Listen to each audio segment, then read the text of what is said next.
Hey everyone, I'm Megyn Kelly. Welcome to the Megyn Kelly Show. It's the heart of summer, but the news cycle is not slowing down. President Trump holding a cabinet meeting at this very moment. Plus, we've got big developments on the Democrats politicizing the Texas floods, including some shocking sound from, of course, Rachel Maddow. But her colleagues over at CNN are just as bad as she is on MS. I mean, just as bad. Remember when CNN tried to take a turn to the more moderate and they were going to try to win back some of their conservative or, middle of the road viewers? That's over. This Caitlin Collins, this Abby Phillip, they're Don Lemon. They're just as left. It's shocking how far left they've gone. Remember when that Caitlin Collins used to be like, I'm from a southern state, and I used to work for Tucker at the Daily Caller, so you can trust me. Alabama. She's as far left as Don Lemon now. You watch her show, that's who she is. Meantime, New York City Democratic mayor candidate Zohran Mamdani did not have the most patriotic statement about the 4th of July. We did. We're going to give you some highlights from our big party. But wait till you hear how Vice President JD Vance responded to Mamdani, which is an interesting thing because clearly, the Republican mainstream is enjoying elevating him. They see him as a Jasmine Crockett. They don't feel afraid of Zohran Mamdani. They love him. They want him to be the face of the Democratic Party, and we should ask our panel today why that is. Our panel is perfect to answer that question. They are the guys from the Real Clear Politics podcast, which you can also hear live on Sirius XM. Tom Bevan, co-founder and president of Real Clear Politics, Carl Cannon, Washington bureau chief for Real Clear, and Andrew Walworth, chief content officer. Don't miss a moment. Subscribe to this show on YouTube and follow me on Insta, Facebook, and X. What does feeling safe at home really mean to you? Having good locks? Maybe an alarm that would, make a lot of noise if someone actually broke in. But true security actually takes more. It takes a system that works to prevent the break-in the first place, that violation of your space from ever happening. And I want to tell you about Simply Safe. It's about security that's proactive, not just reactive. Most security systems respond only after a break-in, but Simply Safe's new Active Guard outdoor protection helps stop crime before it starts. AI-powered cameras and live monitoring agents detect suspicious activity. If someone's lurking, agents engage in real time, activate spotlights, and can call police, proactively deterring the intruders. No contracts, no hidden fees. Named Best Home Security System of 2025 by CNET. Trusted by over 4 million Americans, monitoring plans start at around $1 a day. Includes a 60-day money-back guarantee. Visit simplysafe.com/Megyn. Simply is spelled S-I-M-P-L-I. Safe.com/Megyn to claim 50% off a new system with a professional monitoring plan and get your first month free. Simplysafe.com/Megyn. There's no safe like Simply Safe. Guys, welcome back. Great to see you. Great to be with you. Always a pleasure, right. Megyn. So we're not going to start with Mamdani. We're going to start with Epstein, which I just think is so interesting. And I'm noticing something equally interesting. Some Trump loyalists, some people who are are avoiding the story. And I think it's because they don't want to get into sort of civil wars within MAGA, but we don't care. We want to talk about what's happening. It's a big news story now as a large faction of the right and the MAGA base is turning on part of the Trump administration. And I wonder what you guys make of it. My own take on it this morning on our AM Update podcast, last night when I joined After Party with Emily Jashinsky, a new MK Media offering that airs live 10 p.m. YouTube.com, Mondays and Wednesdays, was that I put it mostly on Pam Bondi. And the reason I do that is because I know Cash and Dan Bongino said a lot of stuff about Epstein when they were private citizens. But ever since they got into the FBI, I have not heard them torque up the conspiracy, I don't want to say theories, but just thoughts and ideas around Epstein. Their statements as public officials have so far been consistent with the statement they made last night or on Sunday night to Axios in this statement that they released. But Pam Bondi has been putting oil on this fire since she became the head of the Department of Justice, the Attorney General. And I have to say, it's very unusual for the head of the DOJ to be speaking the way she has been. Usually the Attorney General tries not to make a lot of comments about the cases they're investigating or have under their purview. It's been weird to hear her so vocal about it, which led a lot of people to think, man, they must really be onto something. And finally, we're going to get real answers on this case. And then the Sunday night news drop comes to Axios, not exactly right-wing friendly, saying there's nothing. There'll be no more release of any documents. There's no there. He killed himself. There's no client list. There are no powerful people he was blackmailing. And you're not getting another single document. So your take on it. Let me start with you on it, Tom. Well, I agree with you. I mean, so Pam Bondi made this statement that she said it's sitting on my desk. And, Peter Doocy asked about that at the briefing. And Caroline Levit tried to parse that and say, well, she was talking about the review, not the list itself. And so that explains this discrepancy that people are, she just mentioned the list. Let me just play that, Tom. Forgive the interruption, but I'll play the soundbite, then you pick it up on the back end. Yeah. According to the report, this systematic review revealed no incriminating client list. So what happened to the Epstein client list that the Attorney General said she had on her desk? Well, I think if you go back and look at what the Attorney General said in that interview, which was on your network on Fox News. Got the quote. Go ahead. John Roberts said, DOJ may be releasing the list of Jeffrey Epstein's clients. Will that really happen? And she said, it's sitting on my desk right now to review. Yes, she was saying the entirety of all of the paperwork, all of the paper in relation to Jeffrey Epstein's crimes. That's what the Attorney General was referring to, and I'll let her speak for that. But again, when it comes to the FBI and the Department of Justice, they are more than committed to ensuring that bad people are put behind bars. This Attorney General and the FBI Director are committed to putting bad people behind bars where they belong. That they promised an exhaustive review. That's what they did. For any further details, I would refer you to the Department of Justice. Very rare you see Caroline Levit on her heels or so obviously spinning. That was one instance. Go ahead, Tom. Yeah, so, I mean, the thing about that is if that's what she meant, that's certainly not how it was portrayed in the meeting when she said it months ago. So she could have clarified it at any time and said, no, I didn't say there was a list. I just meant the review. She also said there were tens of thousands of videos. And so, that kind of... She could have, if she wanted to clarify her statement, she could have, and she didn't. And the other thing, people have been talking about, I've been following this obviously online, is that, so Ghislaine Maxwell is in prison for trafficking kids to whom? Somebody, right? We know that there are people involved. And so, look, I think this is a mess for the administration, and they have been, it is one of those things that it's been a highly public interest story. People have wanted to know what's going on, and it felt like the government has been withholding information from them. We ran a piece on RealClearPolitics this morning from Mike Schellenberger, who's no right-wing nut, and saying, look, the public sort of Congress should demand, and the Trump administration should provide transparency on this issue, because right now they've just kind of made a mess of it. Yeah. What do you think, Carl? Well, client list was an unfortunate phrase to be used to begin with. I mean, Jeffrey Epstein wasn't convicted of being a pimp, I guess. Or his charged. Girlfriend. Yeah, his girlfriend was. He was a creepy. But just to be clear, Ghislaine Yeah. Maxwell was found guilty of sex trafficking girls to Epstein, like That's finding right. young girls for Epstein's sexual for pleasure. Epstein. Go ahead, Carl. But not for Bill Clinton or Alan Dershowitz or Donald Trump or these names that people have floated. For Jeffrey Epstein, who killed himself in prison. That's the charge. It's a scandal that the most visible defendants in federal custody kill themselves or are killed. It happened to Whitey Bulger. The prison system the Federal Bureau of Prisons should really be asked to account for itself, why these people are killed, why these things happen.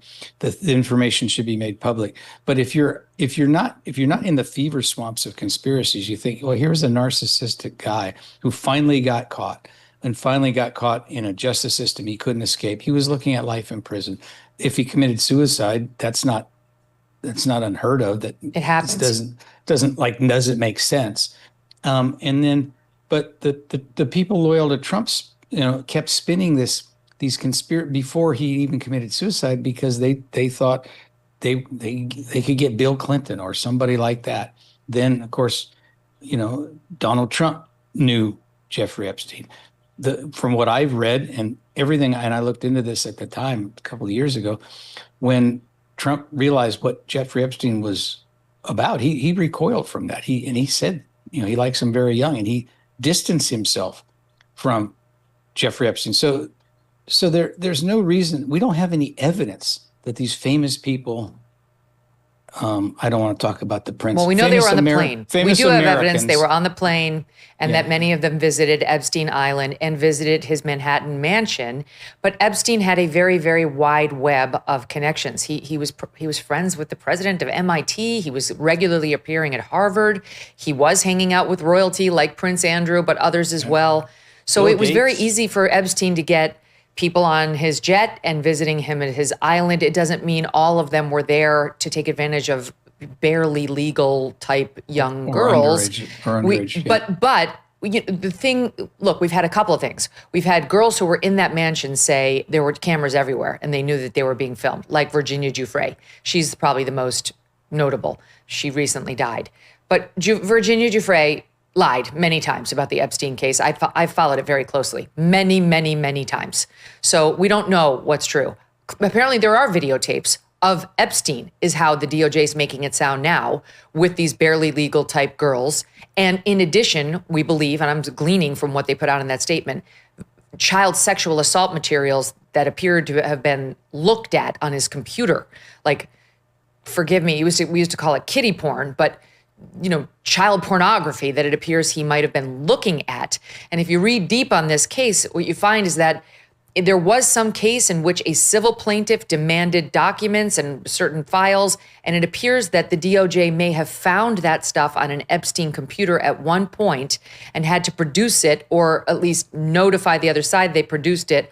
But there was a lockdown on any of that because you're not allowed to share those types of files for the protection of the children. But that, forgive me, it seems like a non sequitur. Like, his obsession with pornography or what he was looking at that he got off the internet is not really what the issue is. It's disgusting and felonious. But Andrew, the issue is whether there are powerful men who were using Epstein and Ghislaine Maxwell to funnel young girls or underage girls to them, that there's a list of that are now being protected by government because they're so powerful or they're so wealthy that both sides of the aisle will just bend the knee to make sure they don't get brought down. That's why people are interested in these so-called files or lists.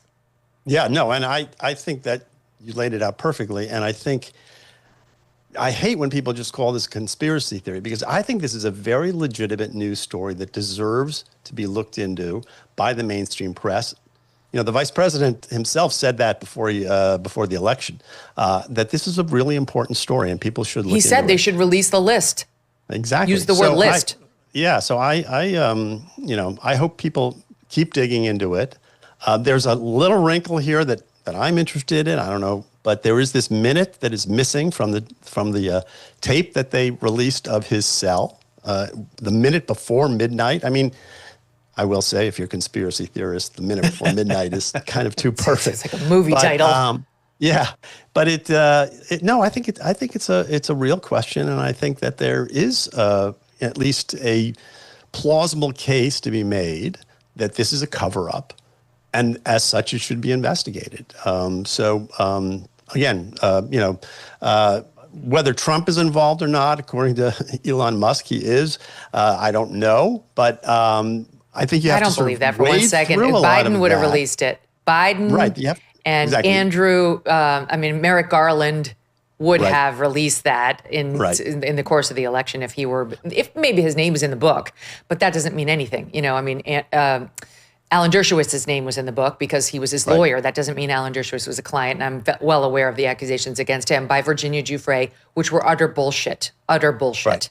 Well, I took a very deep dive in that one. He proved that they were wrong. He was not in the country. He was overseas when she said he was, in this island. And she wound up confessing, I may have been confused about him. But, you mentioned the autopsy, which is sort of, or like the death.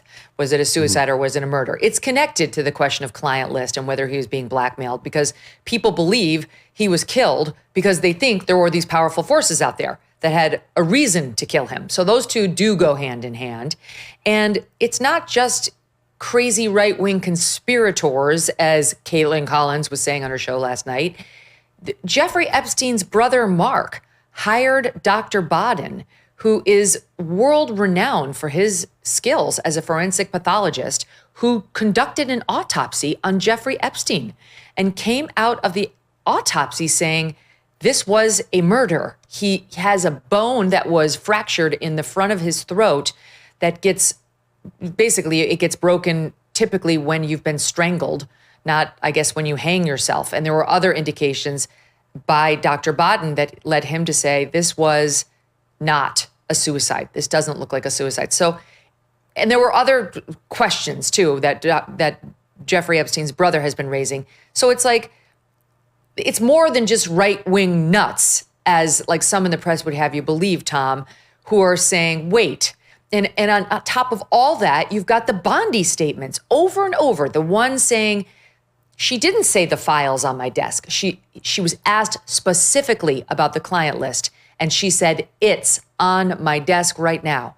Then a week later, she promised Jesse Waters she was about to dump some sort of information dump that we were all going to be really interested in. The next day was the influencer debacle at the White House, where for some reason she invited some of the president's most loyal supporters and tried to humiliate them by giving them Epstein file marked binders, which had nothing new in them. It was all publicly released information that had already been out there.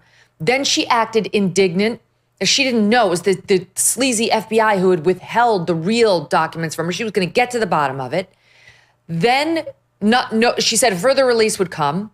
One did not come. Then she was caught on tape saying there are tens of thousands of kiddie porn or child pornography material that we found, which again is like a third issue over here. And next thing we know, there's no there. And by the way, on top of all that, that same week between Feb 21 and Feb 26, when Pam Bondi made those two statements, client list is on my desk and more information is going to drop tomorrow, you had Alina Habba, who was then working for the president. She's officially counselor to the president. She had been his private attorney in that New York ridiculous case against his business. And she would go to work for Pam Bondi 3 weeks later, saying this to Piers Morgan. But in this case, in Epstein's case, it is incredibly disturbing. We have flight logs, we have information, names that will come out. Is it going to be shocking? Names. I don't see how it's not shocking that there were so many individuals that were hidden and kept secret and not been held accountable. Let's talk about the reverse. I believe in accountability. So you have to now go through your process. Now, I won't say they're guilty until they go through their time in court. But again, now it's time for accountability. We have seen for so many years, Pierce, in this country, many investigations, subpoenas, testimonies in Congress, et cetera, et cetera. But there's a general frustration with accountability. We take it halfway, we don't take it home. And I really believe that now with Cash and Pam, there will be accountability. Okay, Tom, what's she talking about? Names? Accountability. They're going to have their day in court. I don't want to declare them guilty before they have their day. That's pretty specific. Yeah. And to turn around and just say, oh, there's no list. Look, this is not, they want this story to end. It's not going to end. In fact, it's probably going to make it worse because it has just raised a whole new set of questions about, okay, now the Trump administration, who promised us accountability and transparency on all sorts of issues, is now doing the exact same thing that previous administrations have done. And you can already see that bubbling up online among Trump supporters who are just, disappointed at the way that they've handled this. And to your point, Megyn, I mean, up until 24 hours ago, they had given a whole host of indications and statements pointing in the direction of there being a list, there being names, there being people that were going to face consequences. And now suddenly it's just like they wave a magic wand and it's like, oh, well, there's nothing there and we're moving on. I don't think it's going to happen. What's interesting, though, as I say, I've been listening carefully to Bongino, to Cash. Since taking office, they have not said the Bondi stuff. They are not out on that same limb since taking over at FBI. Only she is. And one of the reasons that's interesting, Carl, is because Trump sent out a tweet last night praising two of the three that we're talking about here, Kash Patel and Dan Bongino. Noticeably absent from the list was Pam Bondi. And he knows as well as you and I know she's under fire. Go ahead, Carl. Well, I was going to ask you, follow this story more closely than we have. And I was going to ask you, what do you think is, you have Kash Patel, especially, and Pam Bondi, the Attorney General and the FBI Director, both appointed by Trump, both Trump loyalists, both praise Trump all the time. But they're telling different stories. Who do you think is right? Who do you think's telling the truth? Well, look, my audience knows I am not very conspiratorial at all. Like, I disbelieve almost every one of them. I have no doubts that we did land on the moon. I'm just not one of those people at all. 9/11 actually happened. 9/11 happened. We didn't detonate a building. Like, I don't believe in any of that. None of it. No, I believe COVID started in a lab. I'm not that crazy. You know what I mean? Like, I'm completely taking all the government nonsense. But I'm one of those people who 9 times out of 10, I believe it's government incompetence as opposed to big, like, government machinations against us. But in this case, I don't know what's happening. Bondi has confused me. I don't know what she's doing. However, I have not really believed that there's a massive conspiracy around Epstein because I know somebody very close to the case, and this person knows everything there is to know about the case. And this person all along has been telling me that it really was, Epstein was into the barely legal types, like legal, but barely legal, that Epstein wasn't having young children, come to any of his places, and wasn't actually having interactions with anyone who would be blatantly illegal. And that this person said Ghislaine Maxwell really wasn't a pimp for other, farming out young girls to other men. Now, I didn't know whether it was true or not, but I have all these years, I have yet to see something that disproves any of that. And on top of that, the DOJ brought a case. They brought a case against Epstein. They brought a case against Ghislaine Maxwell. Like, if the DOJ were engaged in a massive cover-up, why would they bring these cases? Why would they open up these federal investigations against them and go into federal court, or be prepared to, in Epstein's case before he died? It just doesn't seem, that's not exactly how you should orchestrate or would orchestrate a cover-up. And I also, maybe I'm the only one, but I trust Bill Barr. And he took a deep dive on this and swore to me that Epstein killed himself. I believe Dan Bongino when he's on Fox saying there's nothing, we've looked at the tape. I know maybe there's a missing, I don't know how he's going to explain that, but I believe him. And I think he's told me in many settings, there's nothing to support that he was murdered. And I believe him. So anyway, that's where I am. But I understand why other people disagree with me based on all the discussions we're having. Can I add one thing to what you said, Megyn? Could the answer simply be that Pam Bondi is over her head? I mean, she came to office with a really good resume, Attorney General of Florida, prosecutors that they've, in the federal system who they've now said are deep state, saboteurs, told me that they had high hopes for her, that, she was more qualified than some of these other people like, Tulsi Gabbard and Bobby Kennedy Jr. for the job that she got. But she's done this. She's spoken out of school the way I've never heard an AG speak on other cases. There was this case, we're gonna throw the book at that person. We're not gonna plea bargain it. We're gonna, give them 30 years before the indictment. And she just has behaved in ways on other cases that makes me wonder if she's the SAT question that doesn't add up here. I mean, just look at the influencer thing, you guys. What kind of an attorney general, just take a step back, what kind of an attorney general would pretend she's giving new information to some of the president's most loyal advocates in the press, buying ink by the barrel? So either Pam Bondi knew she was about to embarrass some of his most loyal surrogates out there and did that willingly, or she didn't take the time to make sure what was in those binders. She was too lazy to actually figure out none of this is new. And yet she called a meeting with the influencers that included Kash Patel, the head of the FBI, and the sitting vice president. So she's either lazy and incompetent, or she willingly humiliated some of the president's most loyal supporters. Neither one of those is good, and that's why I'm sorry, but I'm going to predict her days are numbered as a member of the Trump administration. Am I right or wrong? What do you guys think? Andrew, you got the high eyebrows. Well, the half-life of a Trump appointee is always difficult to predict.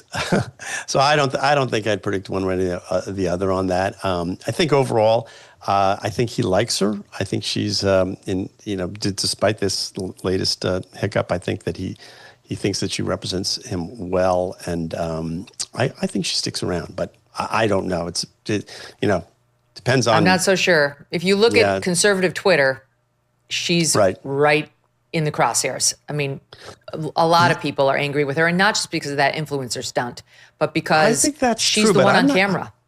Yeah, but I'm not sure that Trump cares that much about about Twitter or anything else anymore. Tom Bevan does. I think Trump thinks that he just Shots fired. He's declared what America first means, and he's the arbiter of all things. I will say this, not for nothing, but I think her stock has gone way down. And you know what? Can I tell you? I think Kristi Noem's stock has gone up. Kristi Noem dialed back the over-the-top hair and makeup and photo opportunity situation that was going on. We give you credit for that. I know. Megyn. She was listening to your show. Yeah, you I did accept.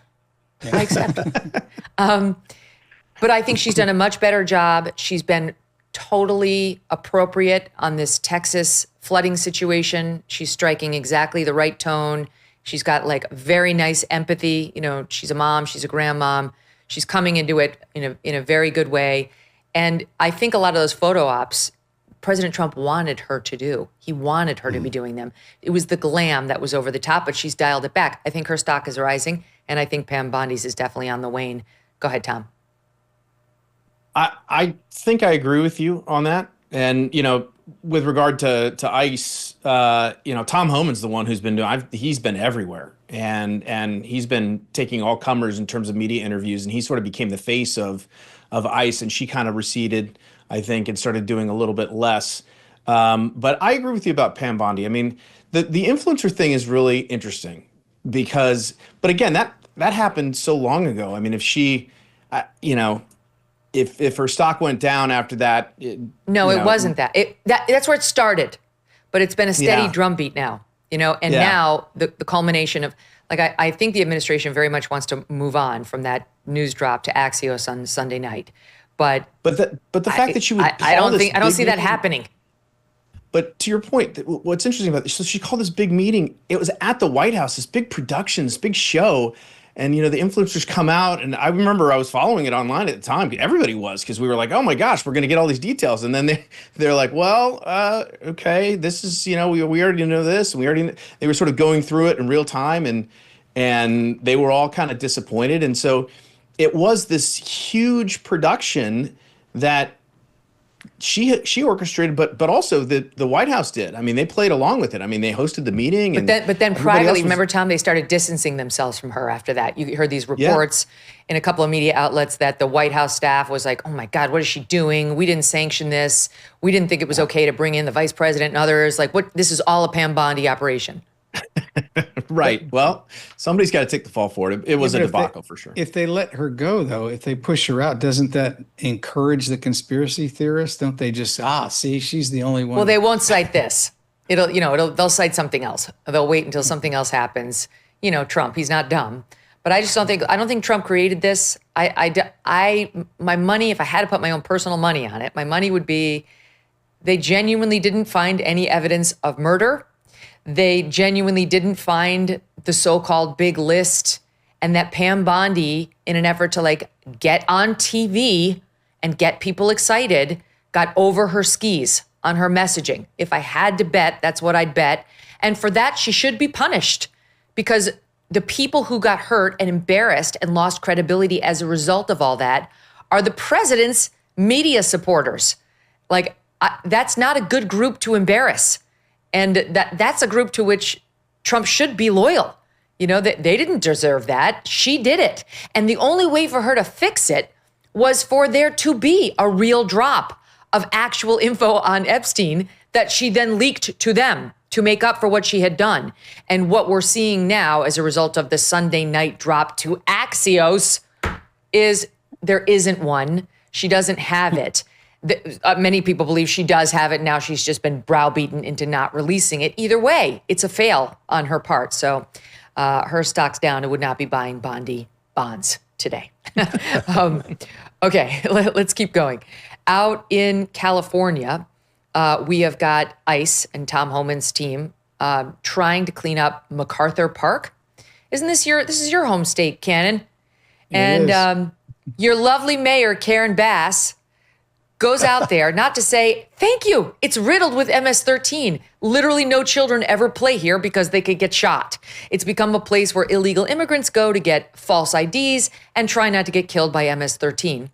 She calls up the head of CPB out there and says, get out, don't come here, we don't want you.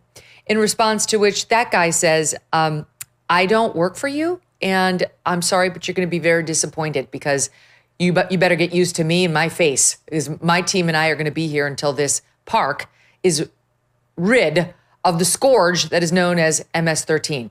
And on whose side are you, Mr. Cannon? Well, I want to clarify. I'm from San Francisco, so the mayor, Gavin Newsom, was my mayor, and we can get to him later. But Karen Bass was, she's in this spirited competition with Brandon Johnson, who can be the most ineffective mayor. It's impressive, really, in its way. And Dark horse coming up the third position in the lane, possible Zohran Mamdani. He's running. The Big Apple. She was a member of the House for a long time and kind of generally well-liked, pleasant person, not considered a heavyweight. And when she ran for mayor, I remember being surprised. She had no executive authority. I didn't think she'd win. She did win. We've been talking this week about, National Weather Service alerts. When the alert came that Los Angeles was combustible, she went to Africa on a junket to an inauguration. I think it was the president of Ghana. I don't know why.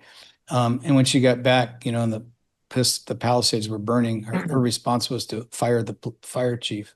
So, she has distinguished herself by being, feckless and ineffective. And I don't know why.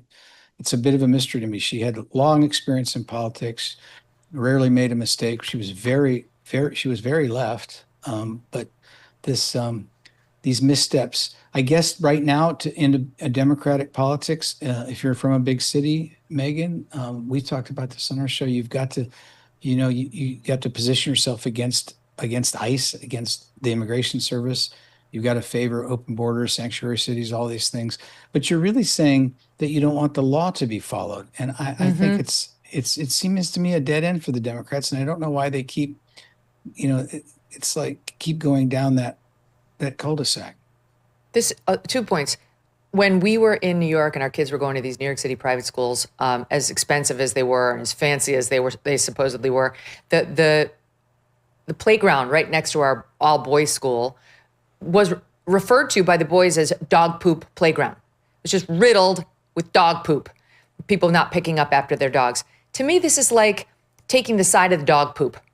This isn't like immigrants enjoy this park. It's MS-13. They literally are killing your citizens and getting people addicted to drugs, like innocent Americans.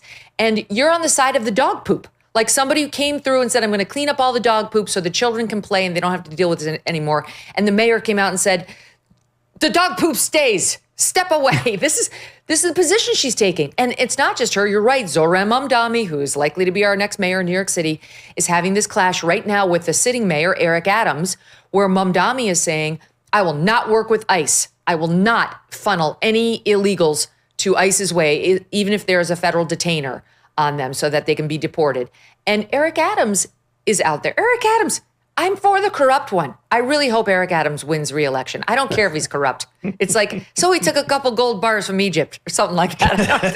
This is the least of our problems with these candidates. And like, you got the sex pest, you got the corrupt guy, and you got the communist, you guys, work with me. So Mamdani is saying no ICE, and Eric Adams was on camera saying, you know what? You got to work with these federal agencies. This is the same as saying, like, we're not going to pay our taxes. We're not going to deal with the IRS. Like, we have to. We have no choice. But this nutcase, Karen Bass, she goes out there after 45 minutes after they got there. She showed up. And she called up the Border Patrol chief, the guy I mentioned, his name is Gregory Bovino, and told him they needed to leave. Here she is. This is, I think, she's at the LA raid. She is, SOT 20. They need to leave, and they need to leave right now. They need to leave because this is unacceptable. Who did you speak with? Just wait and see. Mayor Bass, They will be leaving soon. Mayor Bass. She's in favor of the dog poop. And then Bill Malugin of Fox tweeted, I just spoke to Border Patrol Chief Gregory Bovino, who was the official on the phone with Karen Bass at MacArthur Park today. I asked him for his message to her as she demands raids end. Quote, I don't work for Karen Bass. Better get used to us now, because this is going to be normal very soon. We will go anywhere, anytime we want in Los Angeles. Meantime, the protesters, the activists are getting lawyers ready. They want to send lawyers to the scene. They're slashing tires of some of the federal vehicles there. They're throwing objects at the federal vehicles. They're screaming, get the F out, get the F out. And then, of course, because this is what leftists do, they dropped in the tranny to go yell to go yell at the ICE agents. Really, it is. It's another movie. After we're done with Missing Minute at Midnight, we've got tranny in MacArthur Park. Here it is. What are you going to do with that hot shit gun? What are you going to do? For the listening audience, it was like a goth trans, I don't know. I'm not sure what that was. It was a man pretending to be a woman and not very convincingly. Andrew, you enjoyed that one. Come on. Yeah, well, Carl said, we talked about this on our show. I think that the theory of the case for the Democrats right now on this, the only explanation that makes sense for their position, because this is what Trump ran on, this is what Trump won on, this is one of those sort of 70-30, 80-20 issues. But their theory is that the Trump administration will go too far and there will be a reaction against ICE, against Tom Homan, and that they will sort of catch that wave. That's the only sort of political explanation for it all. I'm not saying they're right, but I think that if you're looking for an explanation of how the Democrats, especially progressive Democrats, especially progressive Democratic mayors, are taking this position, which seems so out of touch with all American voters, that seems to be at least a plausible explanation. Whether they're right or not, I don't know. But that seems to be what they're betting. And if you believe that, the idea of trying to provoke an overreaction on the part of ICE is part of the strategy. So these protests are designed to make ICE overreact. And to the extent that they don't, we see pictures like that, which are like, oh, they look ridiculous. And it is ridiculous. But at some point, someplace, they're going to get that photo op of an ICE agent or someone who apparently will look like they're going too far, whether it's, with a bullwhip really happens or not. And they'll be, with the bullwhips. Right, manufactured by Reuters. Right, and they will have their opportunity. And I mean, I don't know what you think, Megyn, but it seems to me that at least is a sort of a political science case you could make, that's what they're doing and that's why they're doing it. I just feel like on this issue of all issues, Tom, you guys are the polling guys, but not a day goes by where you don't see another poll, and it's across polling organizations that shows the American public wants all illegals deported. It's not, the CNN may tell you, oh no, it's just the criminals. That's not true. The polling shows a majority of the American people want all of them gone. The American people are to the right of President Trump now on this issue, because President Trump has started to say, well, the ones on the farms can stay, and maybe in the hospitality industry, which of course is an industry he knows very well. And all the polls keep saying, no, everyone, Tom. So I'm not sure this is the hill to die on for the Karen Basses and Gavin Newsoms of the world.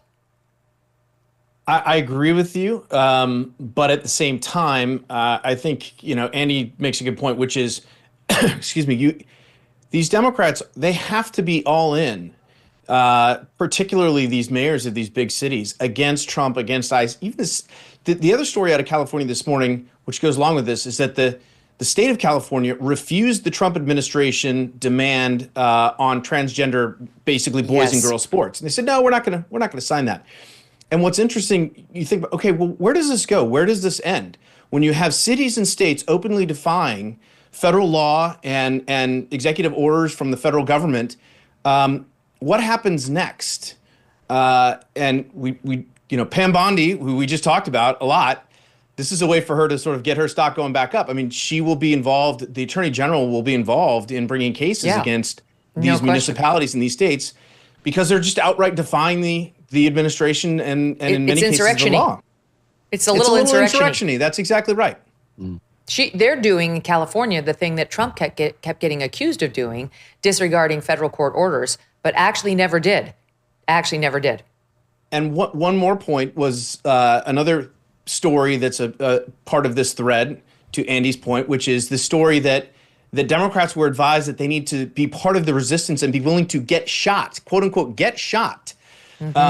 I mean, they're sort of amping up this idea that they have to resist and they have to fight and they have to do it basically to the death almost, and put their lives on the line to resist the Trump administration. This is it's almost like a mental illness, the way that folks on the left are see this administration, and it's been nonstop for 10 years. This is Hitler. This is now the Gestapo. This is, authoritarianism. Democracy's over. It's been portrayed as an existential threat, and that's why they're reacting to it as if it's that.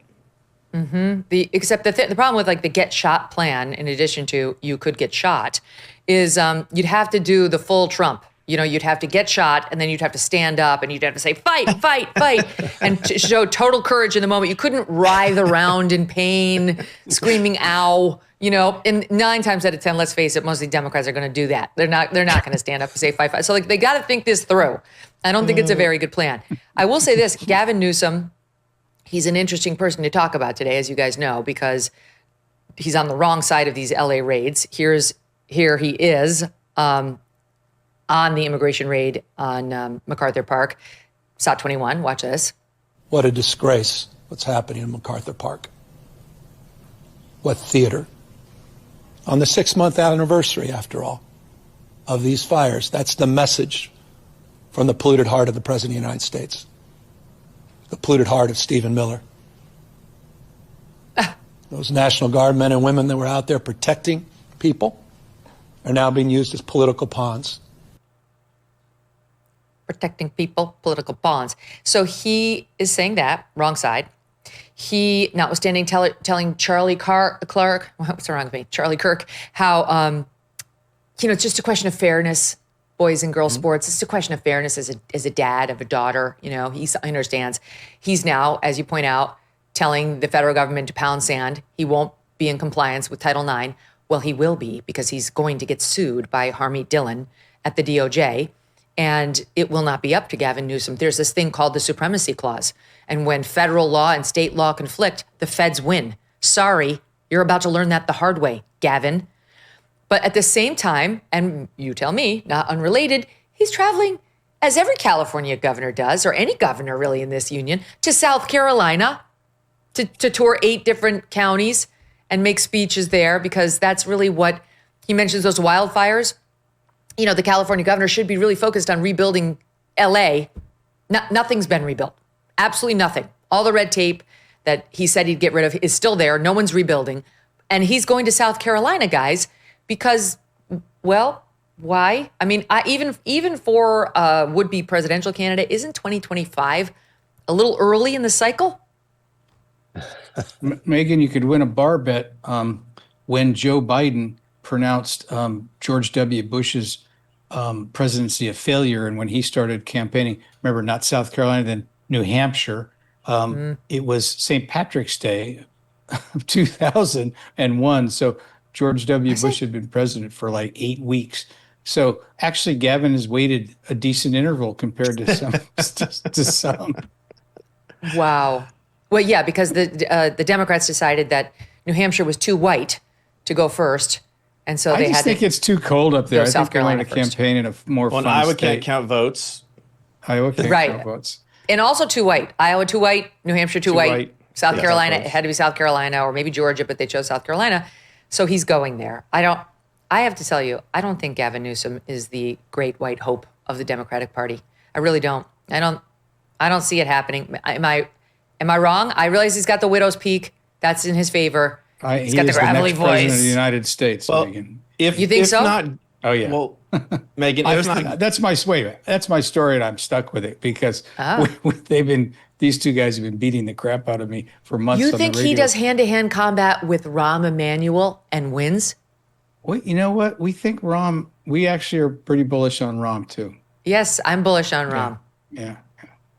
Rom's, I don't know. I mean, Tom's Chicago, so he knows, he pays attention He's got to baggage. Rom's faults. yes. How about you, Andy like and I have Bashir out of more Kentucky? altitude. He's making noise now about like he used to like. I don't think Bashir. I thought Bashir could do it because he's a blue governor in a red state, Kentucky. But the more I listen to him, the more I'm like, he can't do it. He seems pathetic and weak. I'm sorry, but like, the reason I like Rahm Emanuel as the Democratic nominee, I'm not going to vote for Rahm Emanuel, but my point is like, why I would put money on him at this point is he's strong. He's strong. Gavin Newsom's not strong. He's French laundry. He's too pretty. He's too needy of like the good opinion of people like Charlie, who I love. But like as a Democrat, you shouldn't be looking for approval from Steve Bannon and Charlie Kirk. He's a little too effete. But Rahm Emanuel, Rahm Dead Fish Emanuel, as Hannity used to call him, I think that could work for him in an era where we are starting to respect strength again. Wait a minute. Rahm was a ballet dancer. Gavin Newsom played first base at Santa Clara. I'm gonna push back on the effete thing a little bit. He is. Yeah, I'm but- sorry. Why is he dining at French Laundry to begin with? That's a feat. He has a winery up there. It makes sense. Also a feat. Rom's got, he cut off his finger. So See? he does definitely has. Look, I just don't know, Megyn, we look at the New York Times ran a story yesterday about Democrats and immigration and how they sort of missed the moment of whether they can find their way back. And they had a giant picture of it was June 2019 debate, 10 Democrats on stage. And the question was, raise your hand if you think border crossing should be decriminalized. And 9 of the 10 raised their hand. And it was everybody except for Michael Bennet, who people forgot even ran for president. The senator from Colorado, but it was Bernie and Elizabeth Warren and Joe Biden and, everybody. I just feel like the party is too far to the left in the primary. Rahm has baggage and he's going to try and run as a centrist. Now, maybe the progressives will, there'll be 4 or 5 people, they split that vote and he squeaks through as the only sort of centrist alternative. But I just don't know, the baggage that he has is pretty severe. He covered up the shooting of Laquan McDonald in Chicago, African-American teen who was shot 16 times by Chicago police.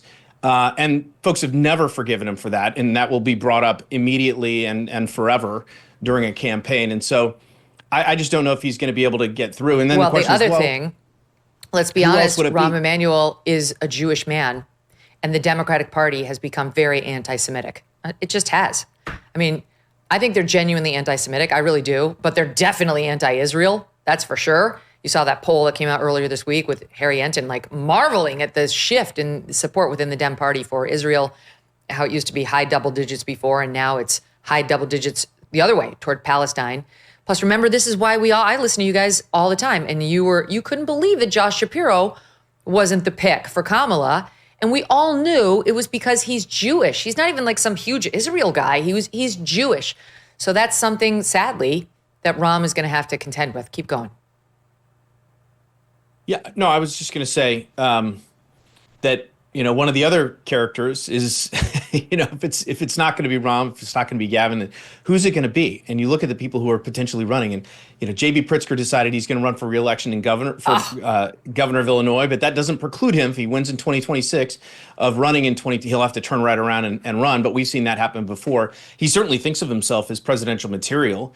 He is and you look too at the other folks, obese to be president. There, I said it. Oh. Megyn. I think he's on Ozempic, Yeah, Megyn. I mean, Is he on the take shot? care of that I think he's already starting to lose weight. I've seen no evidence of that. He's like 2 Chris Christies. He's too obese. And he's too in love with transing children. That issue cost the Democrats the White House the last time around. There was a survey of 3,000 people. The number one issue for the swing state voters was the trans issue and that ad. And he loves his whole family, the Pritzkers, they love transing the children in particular. and getting this into schools and getting into this healthcare, he'll just be demolished. He'll be eaten alive. I feel for you out there in Chicago. God, you've got some real leaders, some real gems out there, Tom Bevan. I can't believe you've lasted. I got all these kids in school. I can't. It's like trying to escape the Death Star out here. I can't do it. Here's the one upshot of it. I got to take a break, but the one upshot is if your kids are with you and they're in a woke school, you can inoculate them, against the insanity so that then when they go off to college or left-wing corporations, they know what they're being spun. So that's the one upside. All right, stand by. President Trump just commented on Epstein. We have that right after this. You know how much my family and I love our dogs. Yes, even Strudwick. I cannot imagine life without them. They have a great life, but some dogs are not so lucky. And that's why I'm so glad to tell you about Delta Rescue, the largest no-kill, care-for-life animal sanctuary in the world. They have rescued thousands of dogs, plus cats and horses too. They provide all the animals with shelter and safety, and most of all, love. And they've been doing it for more than 45 years now. Delta Rescue relies solely on contributions, and giving can bring tax benefits too. Speak to your estate planner about how you can grow your estate while helping animals in need, and check out the estate planning tab on their website to learn more. We love our Thunder and Strudwick, but would like other dogs who need love to find it too. Visit deltarescue.org today to learn more. That's deltarescue.org. Something very interesting just happened at the cabinet meeting. We think it was Stephen Nelson of the New York Post, but apologies if we have that wrong, who brought up the Epstein release, seemed to be directing it toward Pam Bondi. You will hear Trump interrupt her to try to entirely change and set the narrative. And then she comes back up. Wow, listen to the following. Your memo and release yesterday on Jeffrey Epstein, it left some lingering mysteries. One of the biggest ones is whether he ever worked for a American or foreign intelligence agency. The former Labor Secretary, who was Miami U.S. Attorney Alex Acosta, he allegedly said that he did work for an intelligence agency. So could you resolve whether or not he did? And also, could you say why there was a minute missing from the jailhouse tape on the night of the set? Yeah, sure. If Pam, could I just interrupt for 1 second? Are you still talking about Jeffrey Epstein? This guy's been talked about for years. You're asking, we have Texas, we have this, we have all of the things. And are people still talking about this guy, this creep? That is unbelievable. Do you want to waste the time, and do you feel like answering? I don't mind answering. I mean, I can't believe you're asking a question on Epstein at a time like this, where we're having some of the greatest success and also tragedy with what happened in Texas. It just seems like a desecration, but you go ahead. Sure. First, to back up on that, in February, I did an interview on Fox, and it's been getting a lot of attention because I said, I was asked a question about the client list, and my response was, it's sitting on my desk to be reviewed, meaning the file along with the JFK, MLK files as well. That's what I meant by that. Also, to the tens of thousands of video, they turned out to be child porn downloaded by that disgusting Jeffrey Epstein. Child porn is what they were. Never going to be released, never going to see the light of day. To him being an agent, I have no knowledge about that. We can get back to you on that. And the minute missing from the video, we released the video showing definitively the video was not conclusive, but the evidence prior to it was showing he committed suicide. And what was on that, there was a minute that was off the counter. And what we learned from Bureau of Prisons was every night, they redo that video. It's old, from like 1999. So every night the video is reset, and every night should have the same minute missing. So we're looking for that video to release that as well, showing that a minute is missing every night. And that's it on Epstein. Good grief. That was no bueno, guys. That was no bueno. Okay. President Trump had the same problem there that Caroline Levit had yesterday. The dodge should not be obvious. It should be subtle. It should be deftly worked into a more substantive answer. It shouldn't be, hold on, I want to answer that before you answer that, my underling. Why are you interested in Jeffrey Epstein? That old story? That is not a thing. We should not talk about that, creep. That is unbelievable that you want to waste the time. Do you want to answer that? And then she doesn't take the cue. Yeah, I'm fine answering it. Trump's like, hello, I just told you the answer. And then, what is she saying? I meant the file. The question was unambiguous. List, client list. John Roberts couldn't have asked it any more acutely. Client list. She didn't say the files. She said it in response is sitting on my desk. Okay, but now she says, I meant the file. Then what we found was tens of thousands of pictures of child pornography. As I said, that my deduction was correct.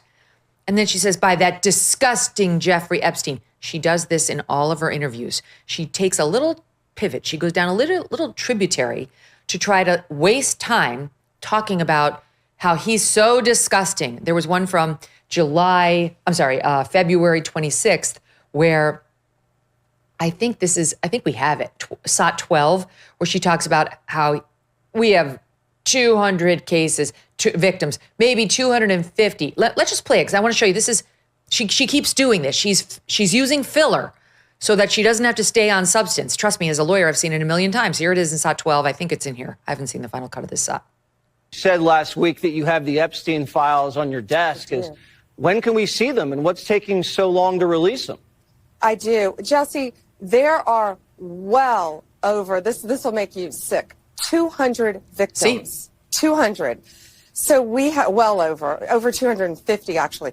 So we have to make sure that their identity is protected and their personal information. But other than that, I think tomorrow, the personal information of victims. Other than that, I think tomorrow, Jesse, breaking news right now, you're going to see some Epstein information being released by my office. What kind? Are we going to see who was on the flights? Are we going to see any evidence from what he recorded? Because he had all of his homes wired with recording devices. Yeah. What you're going to see, hopefully tomorrow, is a lot of flight logs, a lot of names, a lot of information. But it's pretty sick what that man did. Okay, well, we'll along look for with his that. co-defendant. Absolutely, and he had help. That's for He sure. sure did. Okay. That was the night before the influencer event. She was not saying we have no names. She was already saying we have videos. So when she's saying more information is coming, which she then doubled down on in March, she'd already revealed that there were these, pornography things that weren't going to be released. They're not going to release anything involving the actual victims' names, which of course we all know. Everybody knows that. She's teasing something else. And she does these side tributaries of, he's disgusting. It's so gross. What a pervert. That's filler. There's a reason she's doing that. I'm telling you, what it's telling us is she's nervous. And the truth is not her friend for whatever reason. I don't know. I wish I did. But what that tells me is the truth is not her friend. That's why she's using filler, even to the moment where this New York Post in the cabinet meeting reporter asked her. And she's going on about how, once again, tens of thousands, that disgusting Jeffrey Epstein. And then, and it's not ever going to be released, as if anybody who's criticizing them is like, let me see the child pornography. Literally nobody's saying that. This is a straw man, right? They're trying to be like, inappropriate. No one's asking to see that stuff. We know we can't. We don't want to see any of that. But she's acting like that's the issue when it's not, which is another tell. I have no information on him being an agent. What? That's been out there since we knew the name Jeffrey Epstein. I'll look into it. Now you're going to look into it? And then the minute before midnight, guys, our film came up. The minute before midnight is actually a thing. She confessed to it and then actually said some nonsense about how the video's not conclusive. What? I don't think that's the FBI stance. I think the FBI, based on watching Dan Bongino on Fox and Friends a couple weeks ago, thinks it is conclusive. She says the video is not conclusive, but evidence prior to it was. Huh? What evidence? No one knows what the hell you're talking about. And then she talks about how every night the Bureau of Prisons redoes the videotape so they lose the minute before midnight every night, which, if that's verified by looking at other tapes, will only cause more questions because everybody's going to say, oh, so they knew they had 1 minute at midnight to get in and get out, and it could be explained by the fact that none of that clarified anything. Your thoughts? Well, I think it certainly makes that minute all the more interesting because, as you say, I mean, that didn't help at all. And I think I understood exactly what she was saying, which is that this is standard operating procedure, that there's a minute before midnight that isn't taped every night. And what we're going to do is show you that that is consistent over other nights, as if that sort of explains it. So the accusation isn't that, someone eliminated a minute before midnight. It's almost worse. It's like, they know that there's 1 minute that isn't taped every night. And so, I mean, this is catnip for conspiracy, right? I mean, now we know the people who worked in the prison would know about this weird thing that you're not taping for a minute. So they would know that. They were the only people who would know that. Can you kill a guy in a minute? I guess we'll find out. The Trump administration will be all over the map on that too. But this is a mess, Megyn. You're right. I'm even less of a conspiracy theorist than you are. I just assume that sophisticated conspiracies by evil actors and hundreds of people in on it. No, incompetent people who then cover their ass. Yes, but why would she just say that? Why would she say that minute is not taped every night? What is that? She should have taken Trump's lead, followed his lead. Do you even want to answer that? The proper answer, according to the president, would have been, no, let's move on. But she had to, because she's getting beaten up in the press, Tom. And there's no question she just made it worse. She did. But to me, the most interesting thing was Trump. I mean, yes. Of course. Everybody's been talking about Epstein. It's never gone away. Elon Musk just mentioned his name connected with Epstein. Like, it was a big deal like a week ago. They announced on Sunday night, there's no case. Of course we're going to be talking about it. He's just like, this is a desecration. I'm like, what? Since when? Since when? It was so Donald obvious. Trump, Trump didn't even sound persuasive, Tom. When Trump's genuinely annoyed that something comes up, old Big Daddy's not afraid of being like, F off, you nasty reporter. This was him like, I am indignant that you would bring up Jeffrey Epstein when there are more important subjects. So weird. Yeah. No, that was weird. He just didn't want her to talk about it, Megyn. He just was trying to get her to be quiet. He just didn't want her to answer the question. Yes, she was too thick to take the lead. I know. But you would know that that's going to be question number one at this press conference. That's why we talked about it at the top of your show. I mean, it's a very big, important story. Well, anyway. It was not a press conference. It was a cabinet meeting. I mean, you better be careful, Megyn. He's going to make you attorney general. Oh, God. He doesn't want me. I'm starting to really miss Matt Gaetz, I have to say. Why did we lose him so quickly? Why did we roll over on that so fast? Look, I am rooting for the president. I am a supporter of the president, but this is not going well. And they need a shift in strategy. And I really think what needs to happen is, I volunteer to do it because I am not conspiratorial, but I totally understand the Epstein case very well and why people have questions about it. I'll sit down with all three of them. Give me Bondi, Patel, and Bongino for 2 hours. Nothing, no holds barred. I can ask anything.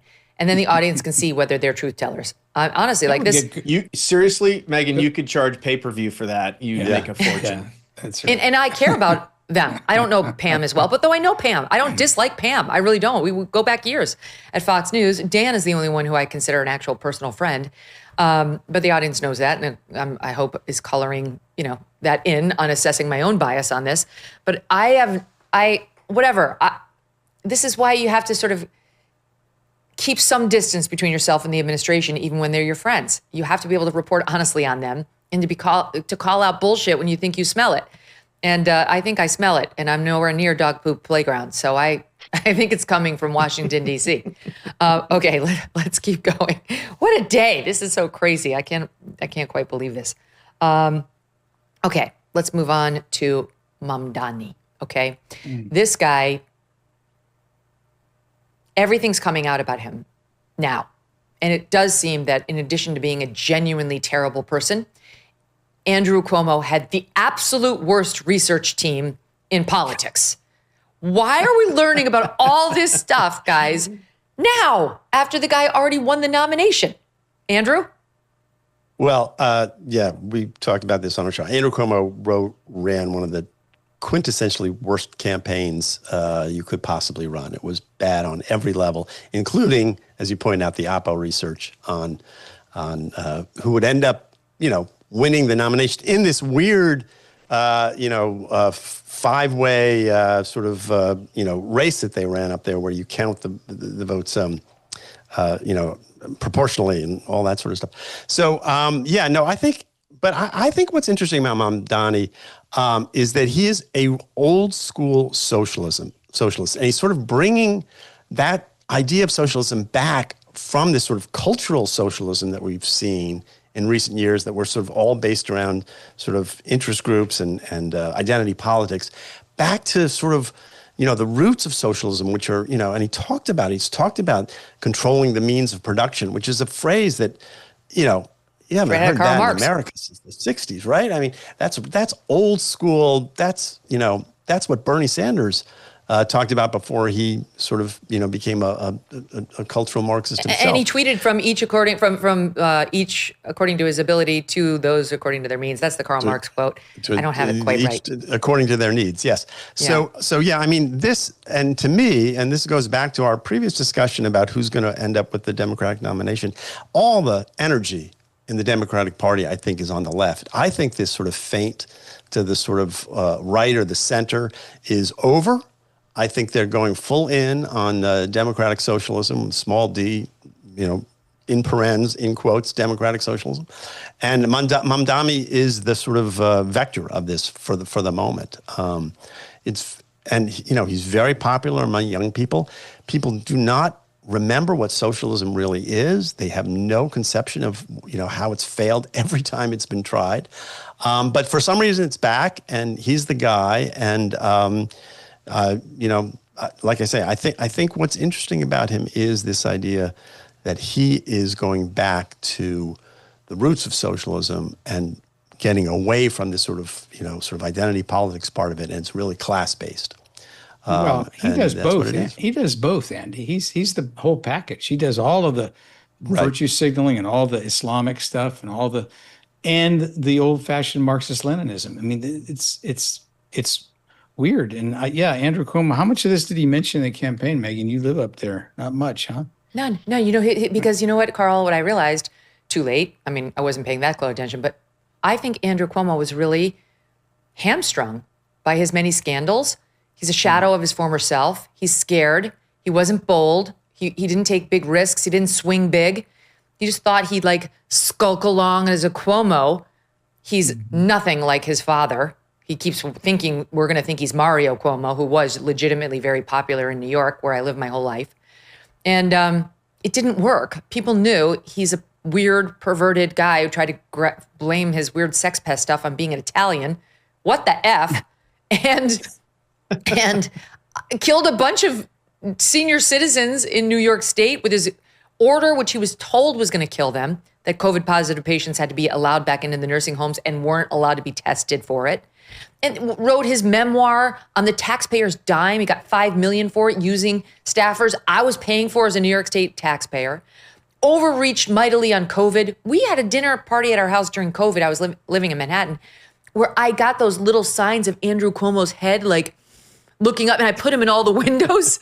Because he was literally staring you down. He was chastising you. People hate Andrew Cuomo. And I think he was afraid. He just thought he could skulk in with the Cuomo name. And he took no big swings, and only now are we learning the stuff. Well, we've been talking on our show. Is there any chance Eric Adams benefits from this, and that New Yorkers wake up and say, okay, I don't really want a hardcore Marxist who wasn't born in this country but hates this country, even though this country's been so good to him and his family. This guy's too much for me. Maybe Eric Adams is not as bad as I thought he was. Maybe I can live another 4 years with Eric Adams. What's the vibe up there? The polls don't show it yet, but what do you sense? I mean, I think he's going to win. I think Mamdani's going to win. There's no one, not Eric Adams, not Cuomo, not Curtis Lewa. You can't get anybody else on the ballot who's got his energy and his weird, snake oil salesman vibe of whatever you want, you can have it. I'll get it for you. I'm going to lower all the rents. I'm going to ruin all the billionaires, but I'm also going to tax the billionaires into oblivion to pay for all my wonderful things like free buses. And we're going to become socialist, and we are going to take from the people with means and give to people according to their needs. It's going to be our new utopia. We're going to have public housing right in the middle of Central Park. And that's definitely not going to affect quality of life at all for the millionaires and others who live on the park and enjoy it. Don't worry. We're not going to cooperate with ICE, so we're going to increase the magnet effect that this city has on illegals who want to come here. We're going to put them up in the hotels, again, on those billionaires' dollars who are going to leave New York because they won't be taxed this way. He's a snake oil salesman, but he's got all the charm of one, too. Mm-hmm. And I think New Yorkers who aren't paying that much attention and young people who aren't doing that well, and it's never easy for young people in big cities. Ask any young person in Chicago, in New York, in Boston, in San Fran, in LA. They're exorbitantly expensive. We all went through it. This is not the first generation to experience that. You know what we did? We got roommates. We lived cheaply, or we lived right on the outer part of the city. We didn't run around complaining that the country needs to be socialist or communist and start voting in left-wing loons like this guy. But I think he's going to win. And here's one other thing for you. David Paterson, the former governor of New York, puts out this long paper statement like, what we really need is for the party to come together now, he's Democrat, and like select the right leader before the vote. And I have to hand it to Crystal Ball, who I love, but I don't agree with her politics, and she doesn't agree with mine, which is fine. I still like her. And she tweeted out, this is bonkers. This guy says New York City Democrats need to come together and decide to support whichever candidate has the most support among them. That's a quote. They did this. It was called the Democratic primary, and this guy, Zohran Mamdani, won it, and it wasn't even particularly close. Their goose is cooked, Tom Bevan. I think I agree with you. And, you know, what's interesting is watching. So the story that came over the weekend that Mamdani had checked the box African-American on his application to Columbia. The race box. Be sure you say that, because it wasn't what's your national origin. It was what is your race. Go ahead and explain it, because we haven't talked about it with our audience yet. Yeah, well, no. But the leak went to the New York Times. So that just tells you there are forces inside the Democratic Party, the establishment. There's folks on Wall Street. They're all freaking out right now because they've basically sort of enabled this monster, and now they can't stop him. I think he's going to win because I don't think there's going to be enough support. But they are going to try and take him down. And as you said, like the Oppo stuff that Cuomo should have been able to find is all coming out, and it's going to be a steady drumbeat of that all the way through the election. But I don't know that it's going to be enough to slow him down. He is a charismatic guy. He's giving away free goodies to everybody. He says he's going to, it's the richest fault for the plight of young people and folks in the city that can't afford it. And so it's the sort of standard playbook, and it's not just socialism, it's communism. I mean, seizing the means of production. Communism. It is true communism. It's seizing the means of production. He said he wants to do that. I know. So, I mean, he's literally a textbook communist. He says he's a socialist. He's actually a communist. And, Sean McGuire, who's a venture capitalist out in Silicon Valley, I don't know if you heard about this. So he tweeted out over the weekend. He actually said, look, I believe he's an Islamist. And of course, he caught all sorts of hell for that. A bunch of people have signed a letter trying to get him fired. He went online and published a 28-minute video trying to explain in rational terms why he thinks that Mamdani is not just a socialist, he's a communist, but also an Islamist. And there was a story in the New York Post the other day, an editorial, talking about it's not just him, it's the people that he's going to bring in to run the city. Jamal Bowman, remember him? Mr. Fire Escape, yes. Fire alarm. That loon might actually be the head of schools, and this councilwoman from Queens, who's like anti-police, might actually be in charge of the security and the police department. It means it's going to be a collection of really left-wing radicals who are going to be implementing his policies all across that city, and that's why a lot of people are worried. Even some Democrats are worried that if he gets elected, he's going to destroy the city. Thank God we left. Thank God. Lord, thank you. We left after our, the schools went totally crazy and it became too much for us. But on the heels, like as we were looking, where can we move where we can still be in the Northeast and like with all of our people? they announced that they were defunding the cops by $1 billion. And I really thought it was a sign from God. It was God just saying, just in case you were worried you weren't making the right decision. This guy tries to claim now he's not for defunding the police. It's all, he tweeted it, defund the police. And when somebody said, when we say defund the police, we don't really mean defund the police. We mean reallocate money to like more social services who can intervene earlier. And he responded, no, we mean defund the police. Like, okay. The race thing is too delicious to not spend another minute on. I love this story so much. So somebody hacked the Columbia University applications department, computer files, and they discovered his application back when he was a high school senior in 2009. He was born in Uganda. He's Indian, all right? In the same way Elon Musk was born in Africa, but is white, Zohran Mamdani was born in Africa, but is Indian, okay? That's what's real. If a white person is born in Africa, it does not make them African American or black when it comes to race. You want it at national origin? Sure, you could say Africa, like Elon can, like Charlize Theron can say. You cannot say your race is black or African American. Everyone knows what that means.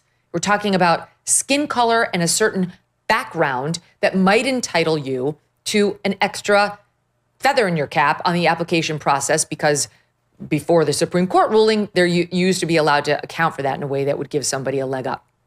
He checked the box when asked to identify his race.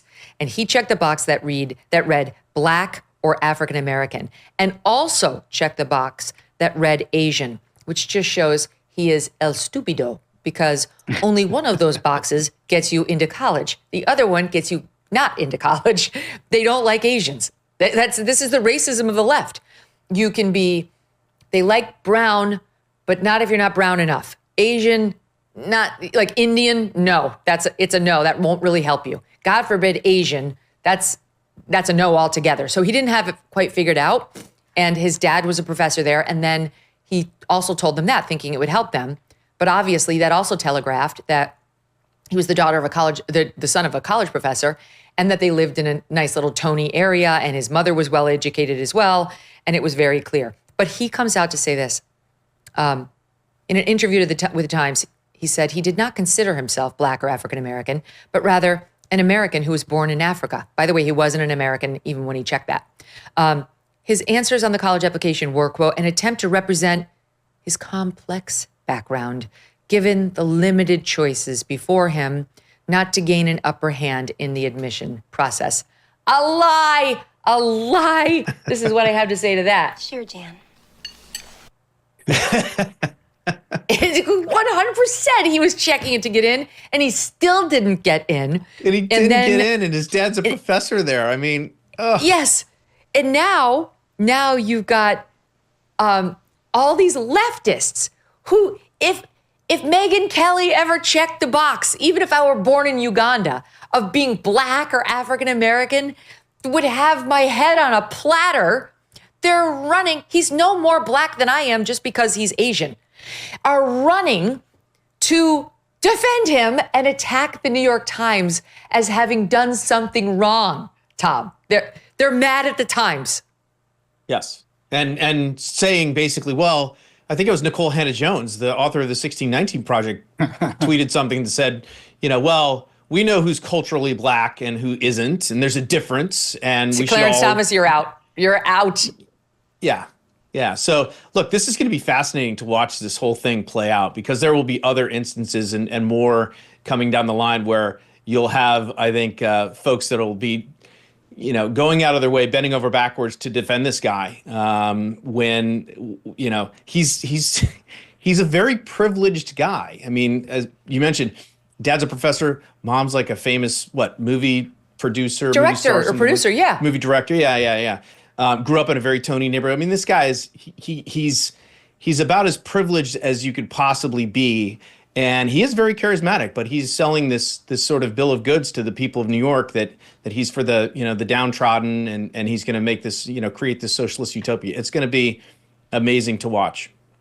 It's like the number of people coming out to defend him. Like, okay, here's Mehdi Hassan, He writes, everyone should be making noise about this huge media scandal in the New York Times. While Trump makes money off of frivolous lawsuits against CBS, ABC, etc., the Times is getting away with an anti-Mamdani hit job fed to them by a far-right race science guy who they kept anonymous. Who cares, Andrew, where they got the story? No one, including Mamdani, is claiming it's untrue. Yeah, no, there's been no pushback on the actual facts of the case. But, you know, first of all, the vanguard of the proletariat is always comes from the elite. I mean, we know that from Lenin. We know that. So he's in a very solid tradition of the leftists. It's never truly a man of the people that comes up and you know, runs the revolution, because the proletariat are not capable of doing that. So that's why you need people like Mamdani who understand the theory and everything and can actually make it happen. So in that regard, he fits into he's a textbook leftist in that regard. But the other thing that I think is interesting about this right now is what it says about how New York might have changed, because there's 2 million Jews in New York City. There are 800,000 Muslims now, which sort of shocked me. That's a bigger number than I would have expected. That's a big old number. Yeah, so the city has really changed, and he does, in terms of sort of, you know, if you think of the ethnic makeup of New York and how, you know, ethnics rise in politics, he fits that model in a way that's interesting. And you know, to your point originally, Megyn, I think he has a pretty good chance of pulling this off, even with all the little stuff that's going to come out about his background and stuff.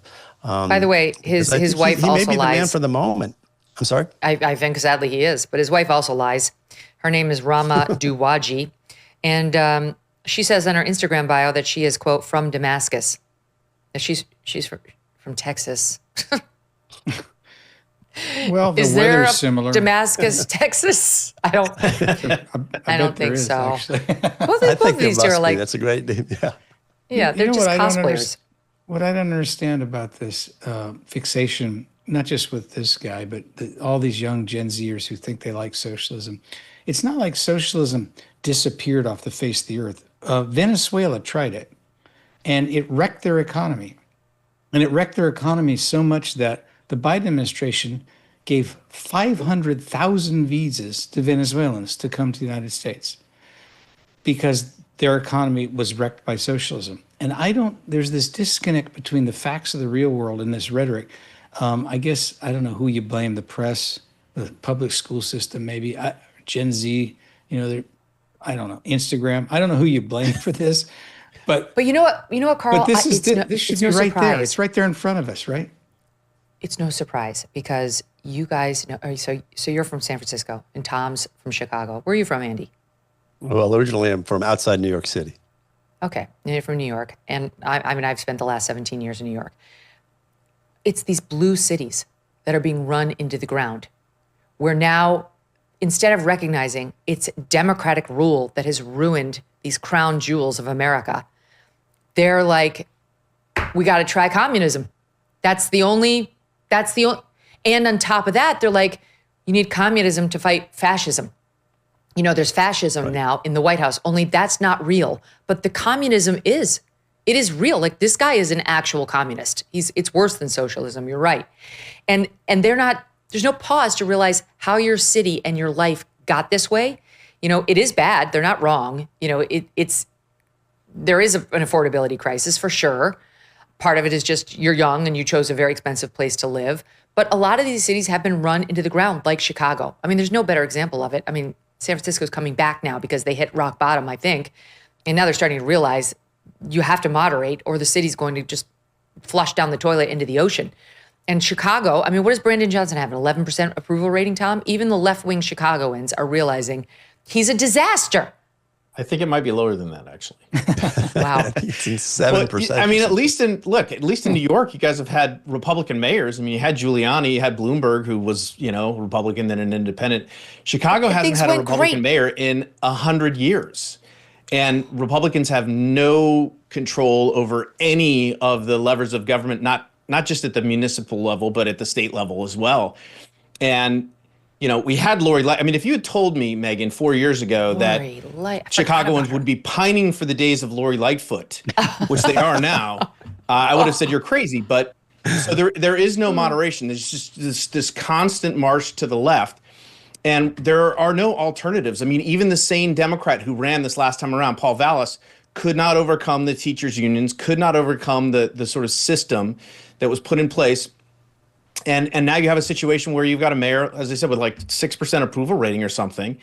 And but he might win re-election. It is completely possible that he could be reelected just because of, he's got the unions, the teachers union in particular, behind him. I mean, that's part of the problem in these big cities is the unionization just being completely lopsided and one-sided. And that's certainly the case in Chicago.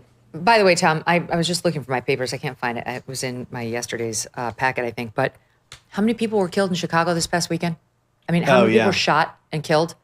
And the same, no one reports on it. It's fine. The same crowd that wants us to believe, like, we have to defund the police because they're anti-black. That's where the whole thing came from. It was black people, mostly on the south side of Chicago, who were, how many? I don't have it in front of me. How many were killed and how many were shot? It was like 80 shot.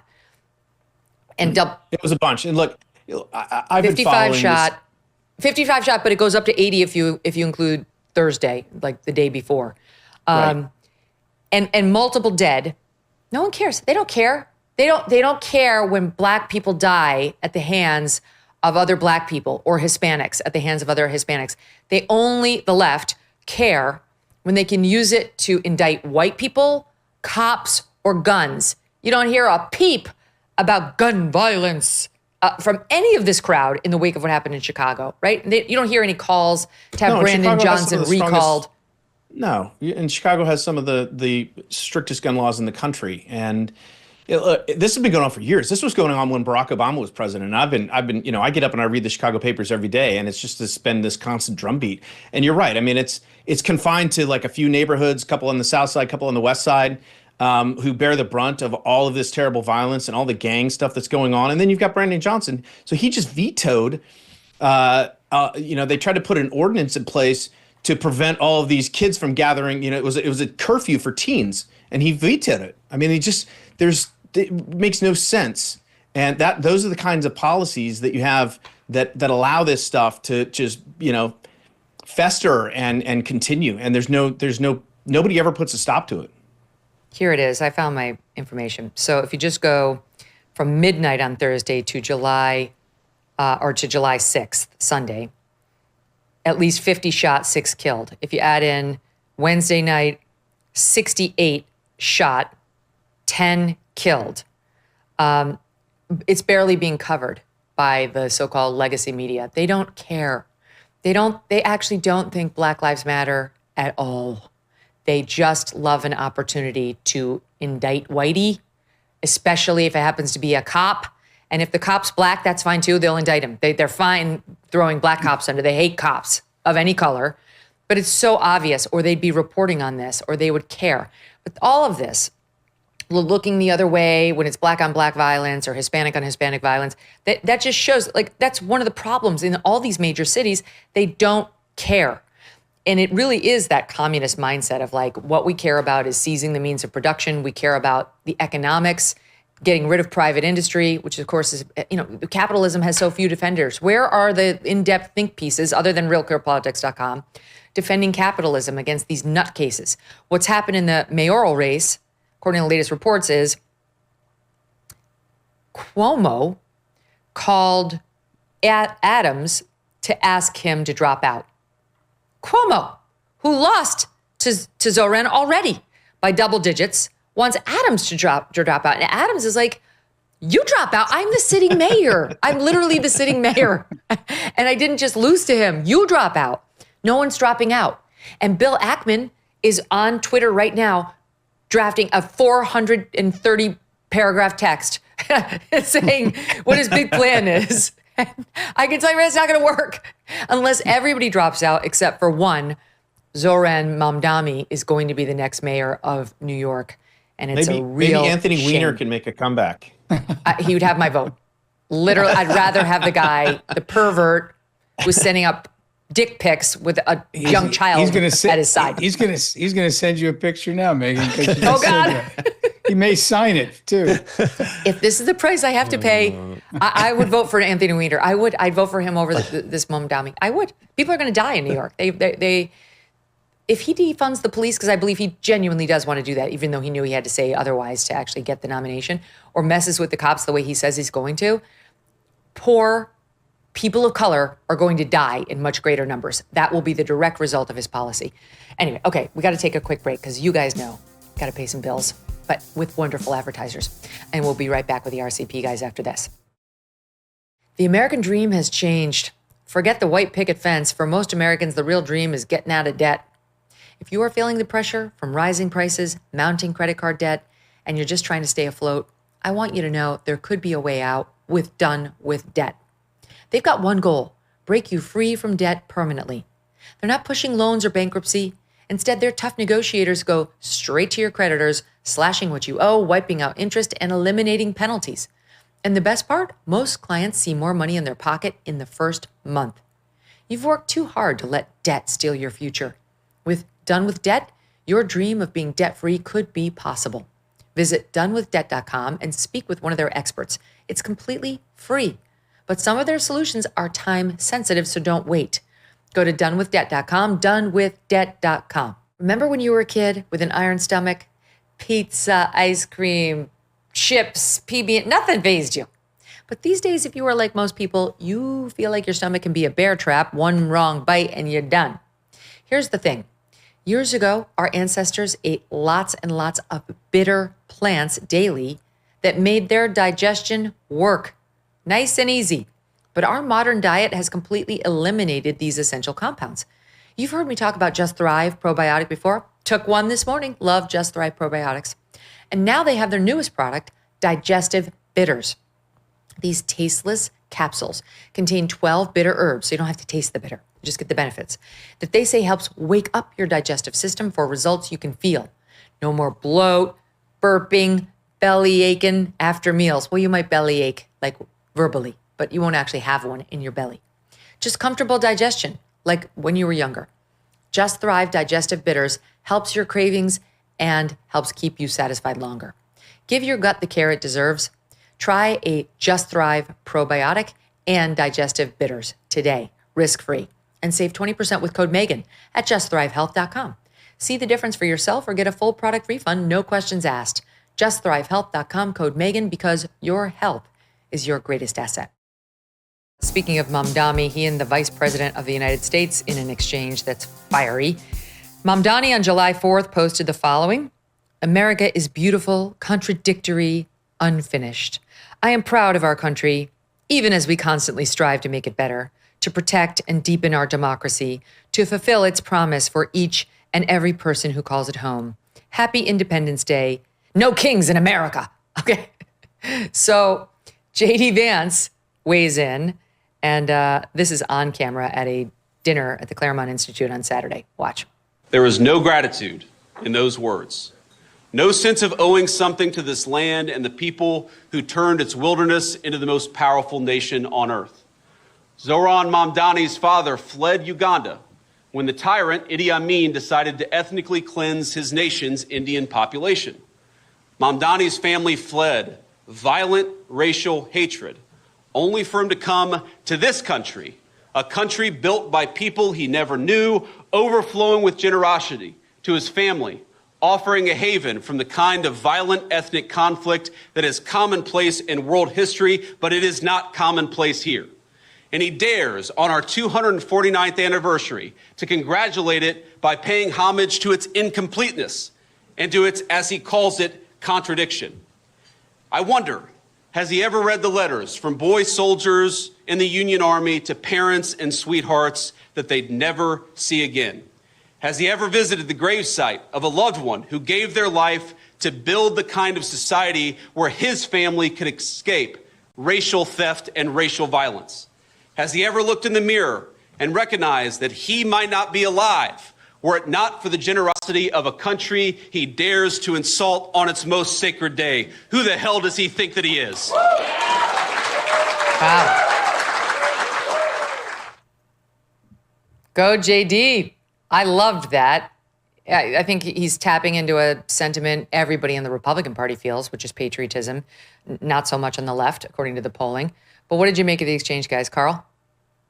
Well, this is a problem in the Democratic Party now, is the immigrants who've come here, and they've come for generations. And I'm talking about, fleeing social unrest, from Greece in the 1950s, from everywhere, from Cambodia, from Vietnam.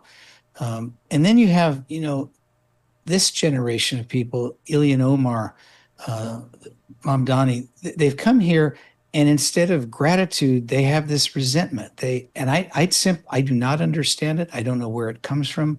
It seems to me, gratitude, we expect the French to be grateful, for World War II. Gratitude is not, I think it was Stephen Ambrose who pointed out, a permanent condition. You don't expect people to be, for generations to be grateful. But this guy is first generation. He came here as a kid. This country's given him everything. And this halting, say the bare minimum that you can come up with about America, you can't say anything without saying, and we have faults, unfinished, original sin, racism. I just don't get it. They've come here and they've thrived. And I just think that maybe Megyn, maybe Tom and Andy and I, we sort of scratch our heads about it. It's a new feature. It's the least attractive trait, and I don't frankly understand it. It's so funny you should mention Ilhan Omar, who I don't know if she didn't see the polls or what, but she never misses an opportunity to bash America. And she ran around on 4th of July covered like a head to toe flag outfit. She put out this patriotic message like, I love my country. It was like, do you? Okay. Well, I mean, look, I'll take it if I can get it. She's hugging somebody dressed as the Statue of Liberty. Forgive me if I'm a little skeptical in her case. But I will say, I appreciate the messaging from JD Vance. I think it's fair to say our last vice president did not have it in her to offer a stirring defense of the United States of America. All right. The only thing she could defend was the Venn diagram that she loved so much that she could talk about. But we did our 4th of July celebration as we do every year, and we go all out. One year I had the National Review guys come. You guys should come one year. We should have the RCP guys come. But you have to dress up in a costume, okay? We had some special guest stars, some of whom you might know. Joe Concha was there of Fox News. Ed Gillespie, you know him, ran for governor of Virginia, almost won, former Bush guy. We used to run the RNC. And we had a bunch of friends come. So we all dressed up. I'll show you the pictures. The people who speak in our little play/declaration reading all get dressed. Are we going to show them? I get the costumes and I provide them to everybody. Some I own, some I rent from my friend at this great costume place. And he always says to Abby when she gets the costumes, behind every strong woman is a great gay man. And I love him. So he provides us with all the costumes and so on, most of the costumes. Dave Gorab of SiriusXM, there in the middle, who was super fun to see him too. Anyway, we all get together and we read the Declaration. And we go back over what led to the Declaration, how bad the king was and how people had it. My friend Dave Hastings plays the king in this ridiculous red outfit. And then we read the Declaration. We read the terrible things the king was doing. We talk about Thomas Paine and common sense and how revolution was in the air. And all of our kids are growing up hearing about this and hearing about what was going on. I'm just pulling up the Declaration here, and I'll just read you part of it. When they're really getting going, the founders in this document written by Thomas Jefferson. But when a long train of abuses and usurpations pursuing invariably the same object evinces a design to reduce them, meaning people, reduce people, under absolute despotism, it is their right, it is their duty to throw off such government and to provide new guards for their future security. Such has been the patient sufferance of these colonies, and such is now the necessity which constrains them to alter their former systems of government. And we go on. That's what the day is about, reminding us why we formed this more perfect union, what those unalienable rights were that our founders recognized and put into writing and crafted the entire government behind. Not, we're unfinished, we're imperfect, I'm proud of it, but no kings. This guy doesn't get it. Look, are you coming to my party? Greatest. Yes, we'll take that as an invitation. Yeah. We absolutely accept. We'll be there next year. Tom speaks for all of us. Carl will do the entire reading by himself. Carl was there. You can do it from memory, probably. Yes. So, I we'll do agree. it for the big 250. The greatest system of government ever devised. Greatest country ever. We don't need some moron from Uganda changing it to a communist system. He does not have the answers. Guys, a pleasure as always. Thanks for coming on. Thanks, Great. Megyn. All right, tomorrow we have next up host Mark Halperin.